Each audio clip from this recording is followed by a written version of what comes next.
Have you ever caught a glimpse of yourself in a dark storefront window and, for a split second, not recognized the figure staring back? That flicker of uncertainty, that feeling that someone else is living just beneath your skin's the doorway to your shadow. Imagine a house whose cellar light has never been switched on, the air thick, the corners crowded with forgotten boxes. Tonight, we're grabbing the flashlight and heading downstairs because the treasure you're seeking is hiding in the dust, and the dust is hiding in you.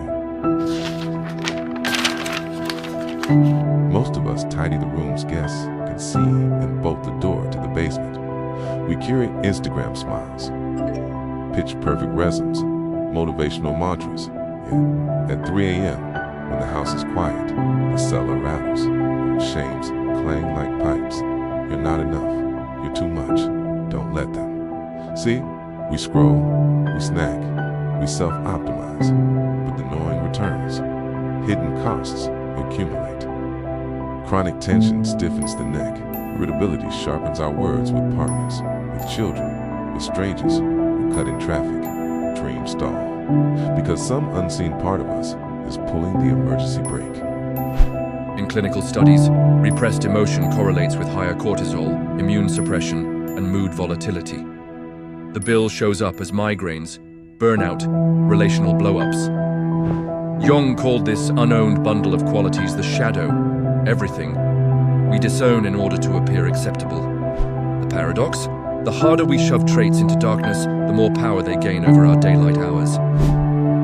If you've ever sabotaged a project you swore you loved, laughed too loudly to hide a tremor of envy, or felt a hollow echo after yet another self-help quick fix, congratulations, you're human, and your shadow is signaling for a meeting you can no longer postpone. What if I told you the feelings you dodge are not landmines, but lanterns, that the anger, jealousy, or fear you label bad is raw electricity waiting to be wired into purpose?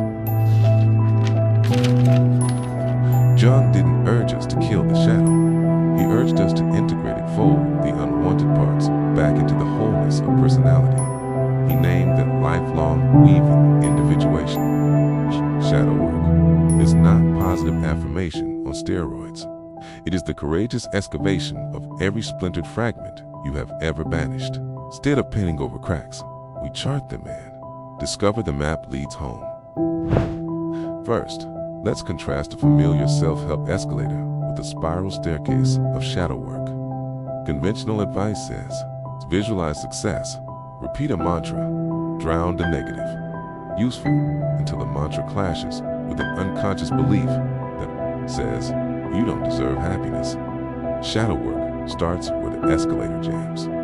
Picture an iceberg, its goal-setting scrapes the visible tip. Shadow work dives below sea level, where 90% of the mass drifts. Jung wrote, one does not become enlightened by imagining figures of light, but by making the darkness conscious. Prisoners perceive shadows on the wall as reality until one turns, sees the fire, and climbs out. Shadow work is that turning of the head, realizing the flickers are cast by parts of ourselves we've never questioned. Modern neuroscience backs the myth. Functional MRI shows the brain remains plastic well into later adulthood. When we re-experience buried emotion in the safe frame, synaptic pathways literally rewire, shrinking the amygdala's alarm and strengthening prefrontal regulation. Participants studies will practiced effect labeling of disowned traits showed a 30% reduction in stress markers and reported greater life satisfaction 6 months later. Let's pick two fresh metaphors. First, shadow work as composting. Rotting scraps, resentments, regrets, when turned and aired to become fertile soil for creativity. Second, imagine a symphony where the brass section was gagged because it blared off key in rehearsal. The performance loses depth and the buffer. Trumpets, retune them, and the music expands to full spectrum. Now, mechanics. Step 1. Identify a recurring trigger, say, envy toward a colleague's promotion. Step 2. Pause judgment and interview the envy. What do you protect? What do you need? Often, envy exposes a buried value, maybe your hunger for recognition. Step 3. Dialogue or journal, allowing rage or sorrow to speak in first person. Jung's active imagination technique pairs waking awareness with dreamlike images. You cultivate a conversation with the shadow figure until it yields symbolic insight. Crucial distinction. We are not just venting, we're translating raw affect into conscious narrative, enabling integration. Because what remains wordless remains wild. Here's the turning point everyone dreads. The muck smells. Family or friends may say, "You've changed, why?" Poke old wounds. Inside, the protector voices hiss. Back to the couch, pour the wine, scroll the feed. Resistance is not. Failure it is the nervous system's proof of alive thresholds. Neural remodeling demands energy. It's that friction is metabolic heat, forging new circuits. When shame surges, label it data, not destiny. Discomfort is the bell of psychological muscle, tearing before it knits stronger. Feel the sting. Keep breathing. A phoenix molts before it flies. On the far side of that furnace waits clarity, not the sanitized calm of denial, but a grounded presence. You no longer spend psychic coins disguising yourself. Mini story time. Meet Maya, 33, project manager, chronic people pleaser. She volunteers for every task, smiles through overtime, crashes in secret panic attacks. Tang, Maya traces her compulsion to early memories, praised only when good, scolded when angry. Anger became a banned instrument. First exercise, write a letter from anger to herself. The voice erupts. "I kept you safe from exploitation, asked you to set boundaries, and you gagged me." As tears fall but so does revelation. Next meeting, Maya declines a non-urgent assignment. Heart pounds, but nothing explodes. Co-workers respect her limit. Weeks later, she delegates, leaves at 5, joins a dance class. Her energy pivots from damage control to creation.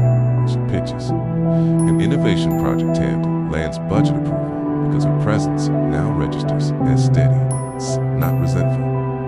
That is the algebra of integration. Owned anger gives assertiveness. Owned envy gives motivation. Owned fear gives strategic caution. Long-term benefits documented by depth-oriented psychotherapy. Reduced relapse of depression. Increased relational intimacy. Improved decision-making, coherence. Its most vital peace. Not the silence of suppressing drums, but the harmony of full orchestra. You stand in life's storm and feel the wind, yet your roots grip deeper soil. Shadow work is not a one-time detox. It is the pilgrimage of individuation. Each insight is a can on the path from conditioned self to sovereign self.